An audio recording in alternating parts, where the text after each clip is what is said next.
Hello, അപ്പോൾ നമുക്ക് ഇന്ന് എരുന്ത് വെച്ചിട്ടുള്ള റെസിപ്പിയാണ്. തേങ്ങ അരച്ചിട്ടുള്ള ഒരു എരുന്ത് കറി കേട്ടോ. നമ്മുടെ എരുന്ത് വെക്കാൻ വന്നപ്പോൾ ഞാൻ ഈ തോട് കറി ഉണ്ടാക്കാമെന്ന് വിചാരിച്ചിട്ട് വാങ്ങിയാണ്. പക്ഷെ നല്ല വലുപ്പം ഉണ്ടായതുകൊണ്ട് തോട് കറി ഉണ്ടാക്കാനായിട്ട് പറ്റൂല കേട്ടോ.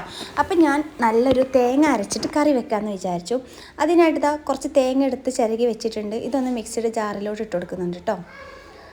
അങ്ങനെ മിക്സിയുടെ ജാറിലോട്ട് ഈ തേങ്ങയൊക്കെ ഒന്ന് മാറ്റിയതിന് ശേഷം അതിലോട്ട് ഇതാ ഒരു അര സ്പൂണിൻ്റെ അടുത്ത് ജീരകം, നമ്മുടെ പെരിഞ്ജീരകം ഉണ്ടല്ലോ അതും, പിന്നെ കുറച്ച് ചെറിയുള്ളി, 2 അല്ലി വെളുത്തുള്ളി ഇതും കൂടി ഇട്ട് കൊടുത്തിട്ടുണ്ട് കേട്ടോ. മസാലയൊന്നും ഞാൻ ഇതിലോട്ടല്ല ഇടുന്നത്, പാകത്തിന് വെള്ളം ഒന്ന് ഒഴിച്ചിട്ട് അരച്ചെടുക്കാം നമുക്ക് കേട്ടോ. നന്നായിട്ടൊന്ന് അരച്ചെടുത്തതിന് ശേഷം നമുക്ക് അതിലോട്ട് മസാലയും കാര്യങ്ങളൊക്കെ ഇട്ട് കൊടുക്കാം കേട്ടോ. അങ്ങനെ നമ്മുടെ തേങ്ങയൊക്കെ അരച്ച് കഴിഞ്ഞിട്ടുണ്ട്. ഇനി ഞാനൊരു ചട്ടി എടുത്തിട്ടുണ്ട്, ചട്ടിയിലാട്ടോ ഉണ്ടാക്കുന്നത്.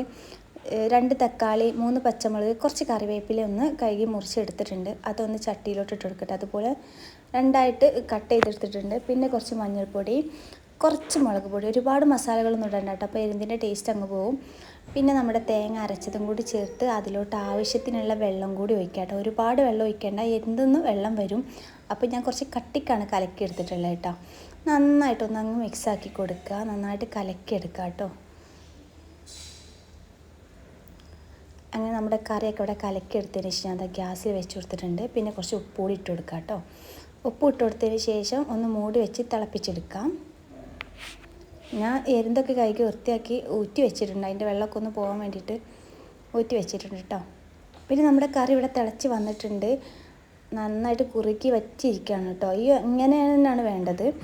പിന്നെ അതിലോട്ട് നമ്മുടെ കൈക്ക് വെച്ചിരിക്കുന്ന എരുന്തുണ്ടല്ലോ അതൊക്കെ കൂടി ഒന്ന് ഇട്ട് കൊടുക്കുക. എന്നിട്ട് നന്നായിട്ട് മിക്സ് ആക്കിയിട്ട് ആ എരുന്തൊന്ന് കറിയിൽ മുങ്ങിപ്പോകുന്ന പോലെ ഒന്ന് ആക്കിയെടുക്കുക കേട്ടോ. അങ്ങനെ നന്നായി മിക്സ് ആക്കിയതിന് ശേഷം നമുക്കിതൊന്ന് അടച്ച് മൂടി വെച്ച് കൊടുത്തിട്ട് ഒന്ന് നമ്മുടെ ഈ എരുന്തൊക്കെ വായൊക്കെ തുറന്ന് ആ എരുന്തിൻ്റെ ഉള്ളിലുള്ള ഇറച്ചിയൊക്കെ ഒന്ന് വെന്തതിന് ശേഷം നമുക്ക് നിർത്തിയാൽ മതി കേട്ടോ.